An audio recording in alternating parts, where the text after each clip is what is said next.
Meron tayong tatlong if na katanungan sa buhay na dapat natin maunawaan, maintindihan, at dapat magkaroon ng kasagutan.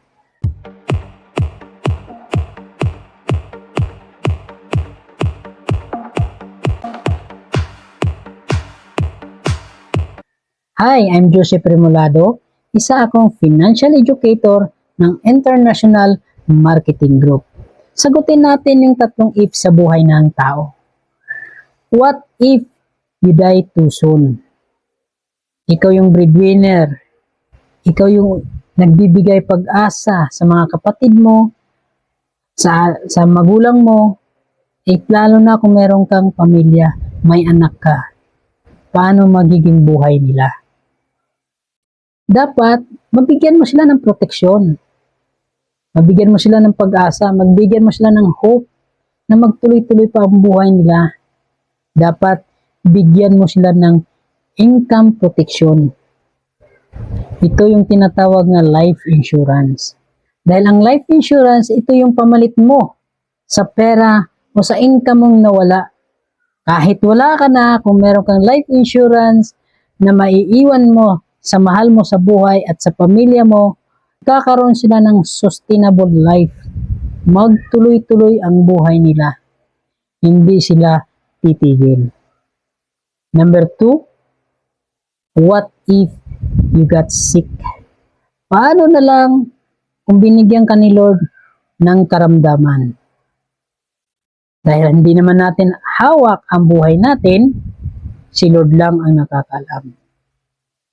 Dapat maging handa tayo.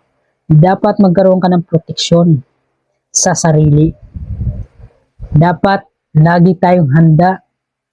Kasi alam naman po natin, pag tayo nagkasakit, wala tayong ibang asahan kundi sarili natin. Dapat intindihin natin na magkaroon tayo ng proteksyon sa sarili natin. At ang solusyon, magkaroon ka ng healthcare. Dahil ang healthcare, ito yung magiging katulong mo pag ikaw ay nasa hospital. Dahil ang healthcare, ito ang magbibigay ng kaluwagan sa iyo. Dahil siya ang magbabayad sa lahat ng mga hospital bills mo. Kaya, pag meron kang healthcare, mas magaan at maluwag ang buhay mo. Number 3, what if you live too long? Binigyan ka ni Lord na napakahabang panahon para makasama mo pa ang pamilya mo napakahabang panahon. Lalo na yung mga kapatid mo, syempre, di ba? Mabigyan mo sila ng hope. Dapat, ano magiging protection mo? Kailangan mo ng investment. Ito yung tinatawag na living on interest.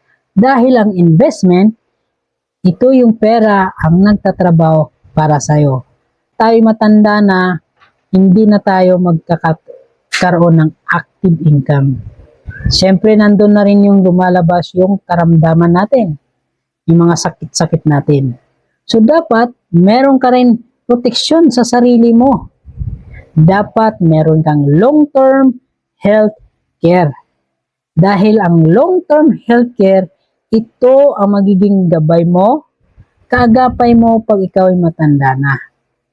Dahil ito, mayroon itong HMO o Health Maintenance Organization na magamit mo pag ikaw ay matanda na. Ang healthcare, ito'y design para sa tayo ay matanda na. But good news, ang Kaiser International Health Group, merong 3-in-1 product. Ito ang tinatawag na Kaiser 3-in-1 Ultimate Health Builder Plan. Meron itong tatlong concept pwede natin makuha pagdating ng panahon, pag tayo matanda na. Meron itong healthcare, meron itong investment, at may life insurance. Nasagot na niya ang tatlong if sa buhay natin sa 3-in-1 Ultimate Health Builder Plan.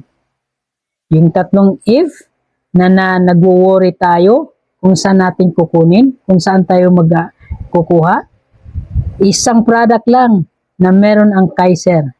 Ito ang tinatawag na 3-in-1 Kaiser Ultimate Health Builder Plan.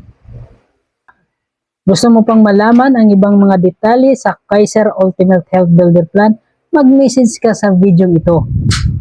At pag-usapan natin at ibibigay ko sa iyo yung tamang detalye sa Kaiser Ultimate Health Builder Plan.